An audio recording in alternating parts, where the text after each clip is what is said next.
अस्सलाम वालेकुम जी। हालात विद नौशेरवान के साथ हाजिर हूँ। काफ़ी दिन बाद आपसे मुलाकात हो रही है आज।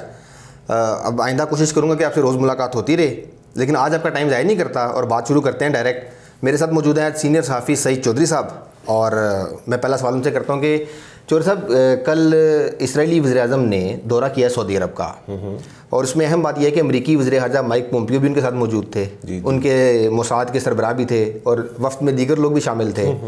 अब सऊदी अरब तो इस दौरे की तस्दीक नहीं कर रहा, वहाँ पे मुकम्मल खामोशी है। लेकिन इसराइली वज़ीर तालीम ने अपने एक रेडियो को इंटरव्यू देते हुए इस दौरे की तस्दीक कर दी है। जी जी। तो अब लगता है कि सऊदी अरब अनकरीब इसराइल को तस्लीम करने जा रहा है। ये आप पहले मुझे ये बताएं कि इस सवाल का जवाब मैं पाकिस्तानी मुसलमान की सीट से जज्बाती अंदाज में दूं या ज़मीनी हक़ाइक़ आपके क्वेश्चन? मेरा ख्याल है हमें ज़मीनी हक़ाइक़ पे बात करनी चाहिए। यार, ये मेरे लिए कोई हैरत अंगेज़ खबर नहीं है कि दौरा किया है।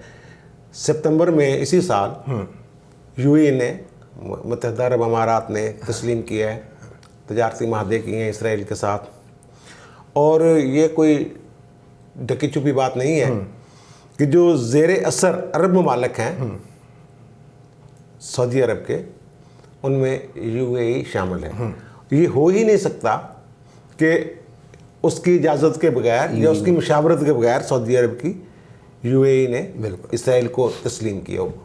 और ये मेरे ख्याल में एक मुतवक्का दौरा था जो इसराइल का था। अब ये देखें कि अवामी जो रद्द-ए-अमल है वो तो चेक हो गया यूएई से। हाँ, खामोशी रही। खामोशी।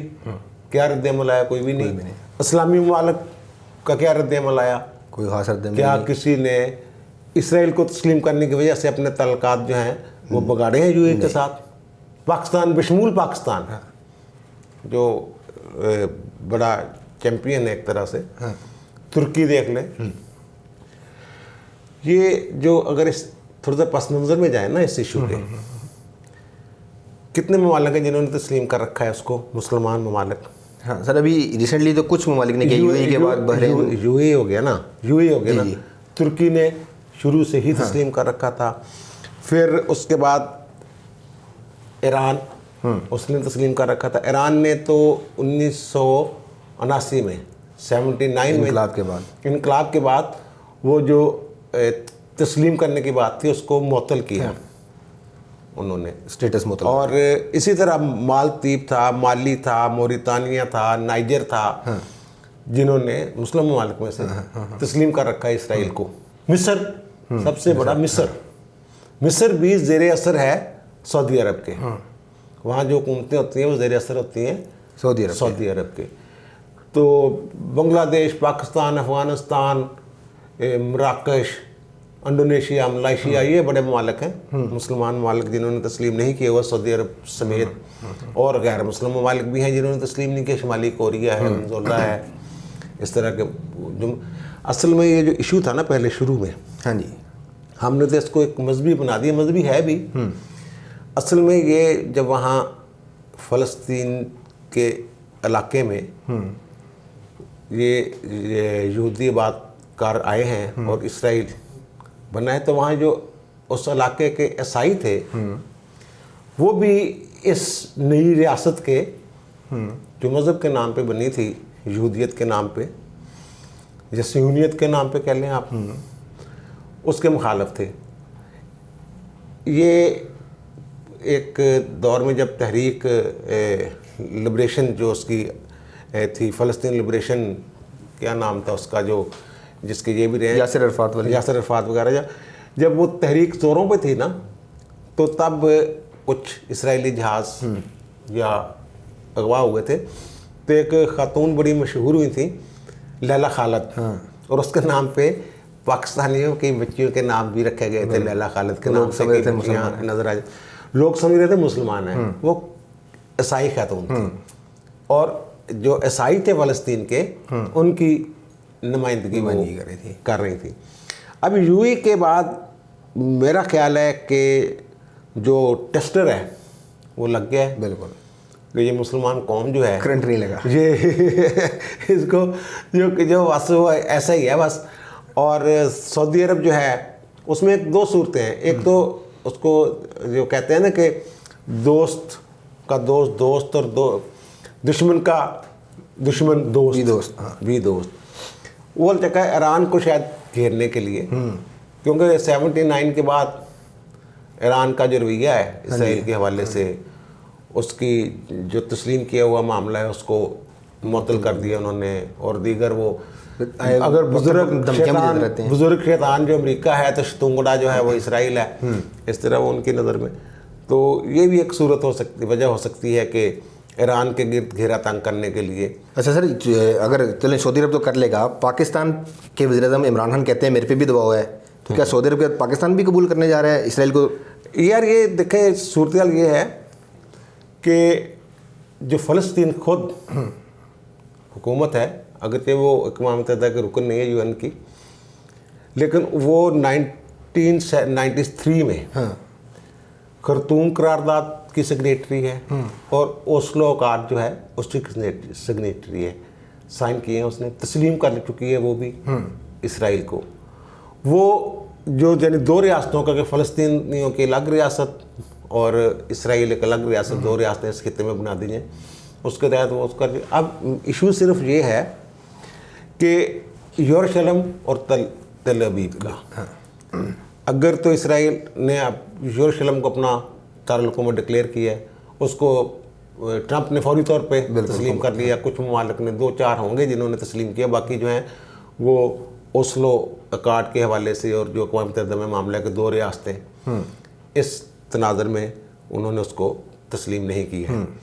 अब अगर ये मसला हल हो जाता है कि जो यरूशलेम है या बैतुल मुक़द्दस जो है, उसको एक इंडिपेंडेंट फ़लस्तीन को नहीं भी देते, वो हमारे लिए मुसलमानों के लिए मुक़द्दस है, यहूदियों के लिए भी मुक़द्दस है, ईसाइयों के लिए मुक़द्दस है। बिल्कुल।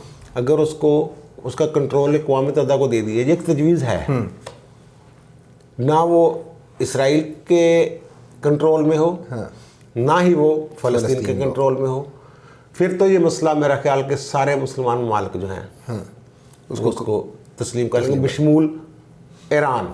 मेरा ख्याल है कि ईरान भी इस मामले को, अगर वो एक जो मसालक का इशू है जैसे लबनान में चल रहा है, उससे निकल आए तो शायद वो उसको। और जहाँ तक पाकिस्तान की तस्लीम करने की बात है, तो ये थोड़ा सा उसको नखरे शखरे दिखाएंगे, माहौल बनाएंगे पहले, क्योंकि वो अजीब किस्म के हमारे वज़ीर-ए-आज़म के ख़िलाफ़ तो पहले ही फजल रहमान साहब फरमाते रहते हैं कि ये यहूदी लॉबी का बंदा है, वो डायरेक्ट यहूदी चट भी कह देते हैं, उनके वो जम्मू में आता है। बिल्कुल बिल्कुल। तो मैं एक छोटा सा मुझे वाक़या याद है कि प्रोपेगेंडा कैसे करते हैं। ये पोलैंड का, ये मेरे ख्याल 2009 या 10 की बात है, पोलैंड का एक स्टूडेंट था PhD का, वो जुडिशल एक्टिविज़म पे पाकिस्तान में एक थीसिस लिखने आया था अपना, इफ्तिखार मोहम्मद चौधरी के दौर था, मेरा इंटरव्यू उसने किया था। तो पता चला कि वो ना यहूदी नस्ल है। अच्छा। तो ऐसे ही बात निकल गई इसराइल की तरफ। तो उसने कहा कि यार मुसलमान तो हमारे कज़न हैं।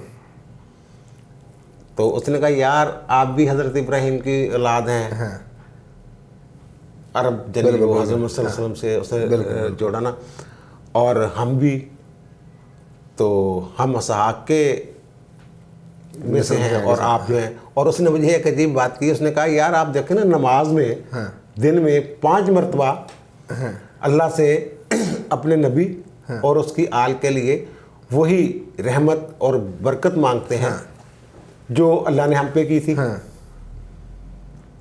कि इब्राहिम की आल पे जो की थी रहमत और बरकत अल्लाह ताला ने, वही वो तो हम हैं। और वो एक और वो उसने एक नुक्ता लेके आया, मैं कोई आलम दीन तो नहीं हूँ, उसने कहा जी आप लोगों ने, आपके नबी ने तो दुआ करके ये किबला तब्दील करवाया था, ये तो मतरूक किबला है। मैंने कहा यार वो उसको हम मस्जिद जो है मस्जिद अक्सा, उसकी हुर्मत और किबला अव्वल वो हमारे दिल में उसी तरह है। और जो हमारा दीन है वो ये कहता है कि जो मुक़द्दस मसाजिद का जिक्र है उसमें मस्जिद अक्सा शामिल है, तो आप ये बात ना करें। तो इस तरह प्रोपेगेंडा। और ये मुझे बाद में किसी ने बताया कि हनीफ रामे साहब ने भी ये दुरूद शरीफ वाली बात कहीं की हुई है। यानी ये एक लाबी शुरू में जो इसराइल को तस्लीम करने या तस्लीम करने के करीब वो कायदे आज़म का एक फरमान है कि वो हराम का बच्चा है, इस तरह की कोई बात है। तो इस तरह की चीज़ें लेके हम बैठे हुए हैं। अगर मेरा ख्याल है कि अरब ममालिक तस्लीम कर लेंगे, जब सऊदी अरब जो सुन्नी, ख़ासतौर पे सुन्नी अरब ममालिक जो है उनका लीडर है, हमारा भी लीडर था, हमारे तो तल्लुकात उसके साथ कुछ गड़बड़ है आजकल। वो उसको ईरान वाली जो बात मैंने की है ना कि ईरान को घेरने, अब ये है कि वो किराए की फ़ौज के साथ सऊदी अरब जो है वो अपना दिफा कर रहा है। ठीक है ना, एक इस्लामी ममालिक की 35-40 वो पता नहीं कहाँ किसके फ़ौज है, पाकिस्तान से तो वो मुझे ये पता चला कि 3-4 माह पहले ना एक ब्रिगेड जा रहा था पाकिस्तान का, वहाँ सऊदी अरब में तैनाती उसकी हो गई थी, बाकायदा नोटिफिकेशन हो गया था, लोगों को कह दिया गया था कि आप तैयारी पकड़े जाना है। लेकिन फिर उस दौरान पता नहीं क्या हुआ, फिर वज़ीर ख़ारिजा का बयान आ गया कि हम अलग ब्लॉक बना लेंगे और ये हो गया। फिर सऊदी अरब ने सारे पैसे कटो हैं, कुछ पैसे भी मेरे ख्याल आर्मी चीफ साहब को जाके मामला ठंडे वो भी ऐसा हो नहीं सके ठंडे जिस तरह होने चाहिए थे। तो ये सारा इशू है, अगर वो तस्लीम कर लेंगे तो फिर हम तो सर कि जिस तरह डॉक्टर इसरार और हकीम सईद साहब ने इमरान खान के मुतल्लिक पेशीन गोइयाँ की हुई थी कि यहूदी लॉबी अपना एक एजेंट छोड़िए जो 20 साल बाद यानी 2020 के करीब पाकिस्तान में हुकूमत में होगा और वो इसराइल को तस्लीम करेगा, ये बातें भाई इत्तफाक है या ये नहीं, ये डॉक्टर इसरार साहब की बात तो मैंने सुनी नहीं है, लेकिन डॉक्टर हकीम साहब का जो वो खबर चल रही है ना सोशल मीडिया पे नवाई वक्त, वो लगता है फोटोशॉप हुई है। हाँ, वो फोटोशॉप टाइप है, क्योंकि वो जो सुर्खी है ना उसके आगे फुल स्टॉप है। हाँ, सुर्खी में फुल स्टॉप नहीं होता, वो मेरे ख्याल में ऐसे 2 नंबरी की हुई है किसी ने। हकीम साहब का हो सकता है विजन यही हो जो डॉक्टर इसरार का है। यार हर काम का एक वक्त होता है। बिल्कुल। अब ये इत्तेफाक हो गया है या कोई बैनुल-अक़वामी मामला है, तो ये पाकिस्तानी हुकूमत तो कह रही है हम नहीं करेंगे, ठीक है ना, यही कह रहे हैं और यही कहना है, लेकिन साथ साथ बता रहे हैं दबाव है, लेकिन दबाव है। लेकिन जब ये सऊदी अरब और दीगर अरब ममालिक तस्लीम कर लेंगे, ये पहले तो इशू मैंने जैसे पहले अर्ज़ किया कि ये अरबों और इसराइल का था। हाँ जी। फिर अरबों के साथ क्योंकि इस्लाम का लगा हुआ है एक, ठीक है ना, लाजमी। तो ये पाकिस्तान और दीगर ये ममालिक जैसे मलेशिया और ये मराकश और इंडोनेशिया वगैरह, बांग्लादेश इवन, हाँ जी, कि ये भी उसमें शामिल लोग देखें। ये OIC से ज़्यादा अरब लीग जो है उसका मौक़िफ़ इस पे ज़्यादा, उसमें लाजमी तौर पे ये फ़लस्तीन और इसराइल वो होती, जो भी उसके इजलास हुए हैं वो होती इस इशू पे, उसमें वो हमारे कश्मीर को तो छेड़ते ही नहीं है ना। OIC में आगे कश्मीर को भी थोड़ी सी बात कर जाते हैं, इस दफ़ा तो वो भी नहीं की, खानापुरी के लिए खानापुरी से कर देते। असल तो ये अरबों का और उनका इशू था, जिसमें एक बैतुल मुक़द्दस की वजह से, मस्जिद अक्सा की वजह से हमारी जज्बात भी उसमें शामिल हैं। अब अगर वो जो मैंने कहा यरूशलेम को अलग करने वाली बात मान ली जाए तो हमें भी मेरे ख्याल कोई इतराज़ नहीं होगा, लेकिन अगर वो ना भी हुआ खुदा न खास्ता, तो जब अरब कर लेंगे तो फिर हमारे भी ये किस्सा मुख्तरी है कि पाकिस्तान इसराइल को तस्लीम करने जा रहा है और पहले हवा ऐसी बना दी जाएगी ताकि अवामी रद्द-ए-अमल बना दी जाएगी, ऐसे रद्द-ए-अमल अगर अरब, लेकर ये मैं कह रहा हूँ कि मशरूत होगा, पहले अरब करेंगे, पहले अरब, उनके पीछे हम खड़े होंगे, उनके पीछे और उन्हीं के कंधे पर डाल देंगे जी उन्होंने कर लिया तो हम। अब ये तुर्की जो है, अब इस्लामाइजेशन आ गई है। पहले तो आप कह सकते हैं ना कि सेकुलर तुर्की था। हाँ जी। अब तो वहाँ मसाजिद भी खुल रही हैं, पुरानी मसाजिद भी खुल रही हैं, अज़ानें भी हो रही हैं, सारा कुछ हो रहा है। ठीक हो गया। उसके तुर्की के इसराइल के साथ अभी तक वो तस्लीम किए हुए रवाबत हैं। इवन है कि बहुत ज़्यादा एक बड़ी तजारत जो है वो तुर्की के बहरा रोम जो है उसमें से तुर्की के एरिए में से गुजर के, और मुझे ये पता चला है कि वहाँ अतातुर्क जो एयरपोर्ट है वहाँ से दिल्ली 3 परवाज़ें जो हैं वो इसराइल को जाते हैं। अगर कि उन परवाज़ों जब वो त्यारे उड़ने वाले होते हैं या उस वक्त सिक्योरिटी बहुत टाइट होती है, लेकिन जाते ज़रूर हैं। तो अगर तुर्की भी रवाबत रखे हुए है और सऊदी अरब भी तस्लीम कर ले तो फिर मतलब पाकिस्तान कर ले लेकिन अपना फ़ायदा भी देखे ना, हम पीछे कह रह गए हैं। फ़ायदा क्या होना, फ़ायदा ये मतलब कुछ होगा कि मौसमी वो- फ़ायदा तो हासिल करें ना कम से कम। वो फ़ायदा ये होगा कि एक तो ये हो जाएगा, हम जो कहते हैं कि मुसाद और राह की हाँ, मुश्तरका- गठजोड़ है, गठजोड़ खत्म हो जाएगा। गठजोड़, वो किसी हद तक हाँ। काम खत्म हो जाएगा। दूसरा ये कि क़याम पाकिस्तान के बाद या क़याम पाकिस्तान से पहले हाँ।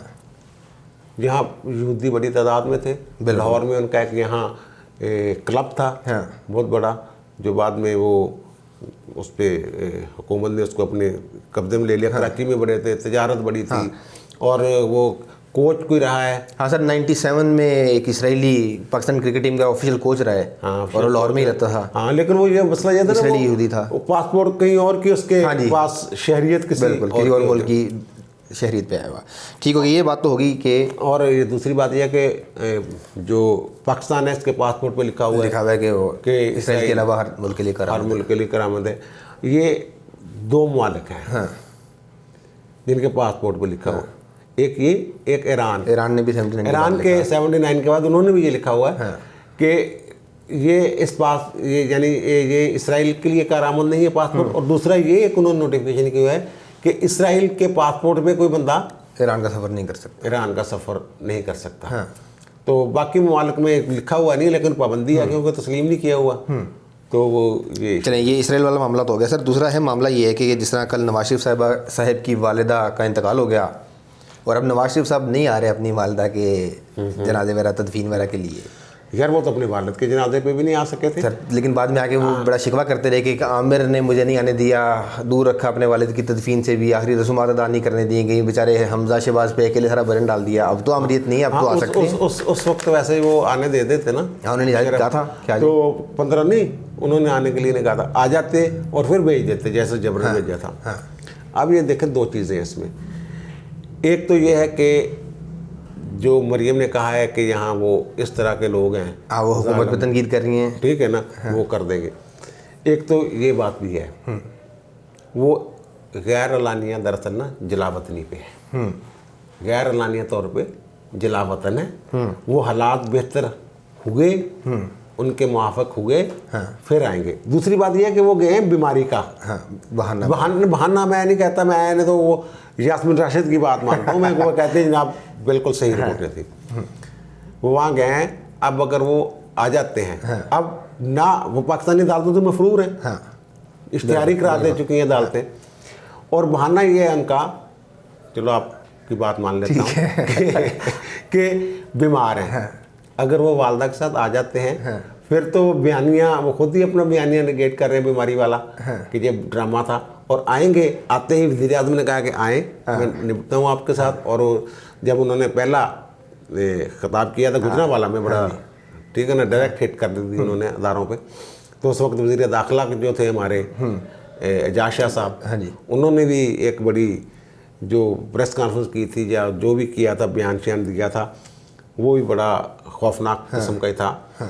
तो मेरा नहीं ख्याल हुआ आके जेलों में वो कहते हैं मैं डरता नहीं हूँ किसी से, ये वो ठीक है, अल्लाह उनको ज़िंदगी दे, हो सकता है वो मौत से ना डरते हों, लेकिन वो बेबसी की मौत से ना हर बंदा डरता है कि बेबस करके मार देना किसी को, या बेबस हो के मर जाना, ये तो फिर मौत तो पहले वो होता ना। 3 दफ़ा इस मुल्क के ताकतवर तरीन आदमी रहे, वो चाहते तो सिस्टम ठीक कर सकते थे। ये नौबत ना आती कि उनको ये सोचना पड़ता कि यार मैं बेबसी की मौत ना मर जाऊँ। हज़ारों लोग जेलों में बेबसी की मौत मरते हैं, उनकी टेंशन नहीं थी उनको। नहीं यार, उन्होंने जो उसकी सबसे प्यारी है ना, वो जिस कहते हैं कि मैं तो कहता हूँ कि वो एक मरियम नवाज एक तोता है, जिसमें मियाँ साहब की जान है। तो वो तोता पाकिस्तान में है। मियाँ साहब के लिए वो बड़े दुख की बात होगी अगर मरियम को तकलीफ पहुँचेगी। तो वो ज़ाहिर है यार, किसी ने बाहर बैठ के, पूरी दुनिया में ऐसे हुआ, खमैनी साहब ने पूरी तहरीक जो है वो बाहर बैठ के चलाई थी, और उस वक्त ईरान में आए थे जब चीज़ें सेटल हो गई, कामयाब हो गया वो था।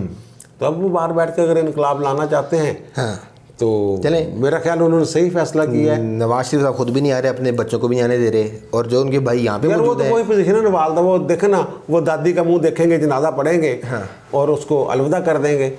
वो यहाँ भी कब्र तक ही जाना था उन्होंने, वहाँ जहाज तक चले जाएंगे। इसमें क्या फ़र्क है? शहबाज शरीफ साहब ने ये शर्त क्यों रख दी कि 2 हफ्ते का पेरोल मिलेगा तो आऊँगा? यार ये एक सियासी शब्दाबाजियाँ होती हैं उनकी, लोगों की हमदर्दी लेने के लिए। ज़ाहिर लोगों की हमदर्दियाँ इस वक्त शहबाज शरीफ और हमदा के साथ हैं कि जनाब उसकी एक दादी एक की वालदा वफात पा गई हैं, अल्लाह ताला उनको गरीब के रहमत करे। तो ये मेरा ख्याल 15 दिन अगर हुकूमत दे तो क्या तकलीफ है इसमें? वैसे 15 दिन देने में क्या रह जाए? 15 दिन तो यार लग जाते हैं यार। हाँ बिल्कुल, 15 दिन वो यानी आज करते हैं, 2 दिन बाद जनाजा आना है, फिर तदवीन होनी है, फिर हमारे यहाँ कुल खाने की, कुरान खाने की कुछ रसूम होती हैं, फिर वो तो मिलने जुलने वाले लोग आते हैं। इसमें तो मेरे ख्याल कोई ऐसी बात नहीं कि अगर 2 हफ्ते मांग रहे हैं तो 2 हफ्ते दे दें। इन्होंने दरखास्त 2 हफ्ते की ही दी, 2 हफ्ते की है। और उन्होंने साथ कहा है राना सनाउल्लाह साहब ने कि अगर 2 हफ्ते से कम मिला टाइम तो हम नहीं आ रहे बाहर। नहीं वो तो एक मेरे ख्याल वो भी एक, और कुछ खबरें ऐसी चल रही हैं कि वो 2 हफ्ते इसलिए मांग रहे हैं, उसमें उन्होंने कुछ मुलाकातें भी करनी है। नहीं मुलाकात तो वहाँ भी हो सकती है यार, मुलाकातें क्या वो किनसे जो पार्टियां उनसे नहीं मिलना चाह रही, बाहर आके शहबाज शरीफ साहब खुद रब्ता करेंगे कि यार एक बारी गल सुन लो, यानी तज़ियत के माने आ जाएं। हाँ वो तो यार 1 दिन में भी हो जाती है मुलाकातें 2 दिन में भी हो जाती हैं, ठीक है ना। हफ्ता 10 दिन तो देंगे ना, बिल्कुल। और मेरा ख्याल है 15 दिन भी दे ही देंगे। हाँ, मेरा ख्याल ये कोई ऐसा इशू है। ठीक होगा सर। तीसरी अहम बात ये है कि बिलावल साहब हर हफ्ते बड़े वसूख से कहते हैं कि जनवरी में हुकूमत जा रही है, जनवरी में हुकूमत यार हर हफ्ते नहीं कहा, जब वो गिलगित बल्तिस्तान में थे उस वक्त पिछले 4 हफ्ते से 4 बार कह चुके हैं। मेरी बात लबो लहजा कुछ और था। इनका ख्याल था कि वो वहाँ कोई हमें ऐसा हो गया है कि हमारी वहाँ हुकूमत बन जाएगी। और जो मेरा ख्याल है, जो मेरी इतलात है, वो ये है कि इनको कहा गया था कि मुदाखलत नहीं होगी, फ्री एंड फेयर। अच्छा, फेयर इलेक्शन होंगे, लेकिन अब वो कहते हैं कि शायद मुदाखलत हुई है। वो 3-4 दफ़ा तो हो गया उनके साथ। बलूचिस्तान वाली हुकूमत अल्टाने में उन्होंने जो तेज़ियाँ दिखाई थी, और उसका चेयरमैन सेनेट के जो था अदम एतमाद, हाँ जी, उसमें जो पीपल्स पार्टी ने उसका क्या सिला मिला? हाँ जी, उनका शिकंजा ढीला तो नहीं किया उन्होंने, वजीर सख्त हो गया। अब गिलगित बल्तिस्तान में जो उम्मीद लेके बैठे हुए थे वो भी नहीं। अब उनका जो लबो लहजा था ना पेशावर में, हाँ जी, वो तो नवाज शरीफ से भी अग्रेसिव था थोड़ा सा। उसने डायरेक्ट नाम लिया, लेकिन मालिक, आका और नौकर की बात कर दी कि आका को हम हटा देंगे, नौकर को बख्श देंगे, इस तरह को शेर शूर पड़े हैं उन्होंने। लेकिन पेशावर वाला जलसा जो था ना, वो बयानिया के हिसाब से सख्त था, क्योंकि वहाँ मरियम थी नहीं। मरियम की कमी इन्होंने पूरी कर दी मौलाना ने और इन्होंने। लेकिन वो तादाद के हिसाब से ना वो कोई थोड़ा सा मुल्तान वाला भी चलो ठीक है, लेकिन मैं जो कहता हूँ ना, फैसला करना है कि तहरीक आगे किस हद तक शिद्दत इख्तियार करेगी, वो जब लाहौर का जलसा होगा ना, वहाँ से फैसला होना है। लाहौर का जलसा तो आखिरी जलसा है शायद इनका, उसके बाद इन्होंने बाकायदा तहरीक वो सड़कों पे आ जाना ना। बिल्कुल। तो वो ये है कि वो सियासतदान ऐसे बयान देते 15 तारीख तक, 2 तारीख तक डेडलाइनें देते रहते हैं। वो शेख रशीद हर महीने में, हर मार्च में मार्च की बात करते होते थे। वो ऐसे तो बस यही एक इशू है कि लाहौर वाला जलसा जो है, यानी बिलावल कहते रहे उससे फ़र्क नहीं पड़ता, बताएगा, फैसला करेगा लाहौर वाला जलसा। और इसके बाद ये किस हद तक एग्रेशन दिखाते हैं, तहरीक को किस हद तक उठाते हैं, कैसे निकालते हैं। अगर ज़रा गर्मी दिखाएगी अपोजिशन तो मुमकिन है। अब ये खुद ही कहते हैं कि जनाब वो तो हम, वो पता है, ये कहते हैं गैर आईनी तरीके से निपटाएंगे, यानी गैर आईनी तरीके से फ़ौज को कहें कि जनाब जाके इस्तीफ़ा लें, ना फ़ौज ने लेने जाना इस्तीफ़ा, ना उस भाई साहब ने देना है, उन्होंने नहीं देना इस्तीफ़ा, ठीक है ना। उन्होंने भी ये कहना कि जनाब आप मार्शल लगा दें, बिल्कुल, हाँ जी, मेरा नहीं थे तो। लेकिन ये तहरीक से एक ये होता है कि एक फ़ज़ा सी बन जाती है, प्रेशर आता है, प्रेशर बन जाता है। उस प्रेशर में ये भी होता है कि कोई ऐसे अदारों के ऐसे अरकान जो पहले बैठे होते हैं वो थोड़ा सा खड़ा हो जाते हैं, फिर उसकी देखा देखी एक और बंदा खड़ा हो जाता है, फिर और बंदा खड़ा हो जाता है, आज़ादी की तरफ सफ़र शुरू हो जाती है अदलिया के और मुख्तलिफ जो भी है। और दूसरा ये है कि जब इस तरह का एक कहते हैं ना घमसान कराना पड़ता है, तो वो जो हुक्मरान जमात के बंदे भी टूट हट जाते हैं। बिल्कुल, एक फजा बन जाती है, माहौल बन जाता है कि यार ये तो लै दे गए ने, इन्होंने लगे तेन पता लुटे अद्धे लोटे 80 बंदे तो होंगे जेडे इधर उधर 70-80 बंदे। बिल्कुल। तो वो मुझे तो 51% लुटे हैं। वो एक दफ़ा अगर वो लग भी जाए फ्लोर क्रॉसिंग वाली शिप, नाहल भी हो जाए, तो उन्होंने कौन सा वो अदम एतमाद ला के हुकूमत चलानी है। नया वज़ीर आज़म आया, उसने आते ही तोड़ देनी है असम्बली। तो वो जो 80 दोस्त हैं हमारे, जिनमें से कुछ तो शामिल हो ही जाएंगे ना। बिल्कुल बिल्कुल और फजा ऐसी बन गई तो बिल्कुल बिल्कुल। अभी भी कुछ खबरें आ रही हैं, कुछ लोग राब्तों में हैं। 16 बंदे कह रहे हैं यार, 16 बंदे कह रहे हैं, 16 बंदे की लिस्ट लेके फिर रहे हैं ये राणा सनाउल्लाह साहब। हाँ जी, ठीक है ना, ये 16 के लेके फिर वो 8 के लेके फिर रहे हैं। खाजगान को कह रहे हैं कि वो खाजगान कह कस्में खा रहे हैं कि अल्लाह की कसमें से यार थोड़े नाल ना भाजी तुम एम कस्मा को गलत कर देने में गलत। हाँ, लेकिन वो अंदर से दिली तौर पर दुखी हैं ख्वाजा बरदरान यार। वो दुखी होंगे, एक बयानिया उनको शुरू से रहा है, एक बयानिया के कहले उनका किरदार रहा है शुरू से, वो मसालत की। हाँ जी, वो तो दुखी तो शहबाज शरीफ साहब अपनी क़यादत से भी दुखी है ना, कि मुश्किल वक्त जेल में थे, किसी ने पूछा नहीं। और फिर जो दोनों हाउसेज में, कौमी असम्बली में भी, पंजाब असम्बली में भी, अपोजिशन लीडर वाला भी रोला था। वो तो अपने घर वाली बंदे, बड़े समझदार लोग हैं, वो देखते हैं कि वो कहते ना पंजाबी च गिल्ली मिट्टी पे पैर नहीं रखते। हाँ, वो गिल्ली मिट्टी पे पाँव रखने वाले नहीं। अगर उन्होंने देखा कि वो इनके साथ ही हमारी सर्वाइवल है, हाँ, शरीफ बरदरान के साथ, तो फिर उनके साथ ही हैं वो। ठीक है सर, इसका मतलब ये है कि आपका कहने का मतलब है कि पाकिस्तान इसराइल को तस्लीम करेगा और तब तक फिजाची बन चुकी होगी कि अवामी रद्द-ए-अमल भी ठंडा हो जाए। हाँ। और सब कुछ हम डाल देंगे सऊदी अरब पे। हाँ। और दूसरा ये कि नवाज शरीफ का वापस ना आने का फैसला ठीक फैसला है, ठीक फैसला है। और वो जो कह रहे हैं ना कि वो जी ना आए, हमने कह दिया, थोड़े कहने का कोई फर्क नहीं पड़ा भाई जी, उन्हें खुद ही फैसला जिक्र किया कि गैर एलानिया जिलावत नहीं है। और तीसरी बात ये कि बिलावल के जनवरी की डेडलाइन देने का कोई फ़ायदा नहीं, फैसला करना है लाहौर वाले जलसे ने। आपकी इस पे क्या राय है, कमेंट्स में ज़रूर बताइएगा। और आपसे कल मुलाकात होगी कोई 3 नए मौज़ूआत के साथ। तब तक के लिए अल्लाह हाफ़िज़।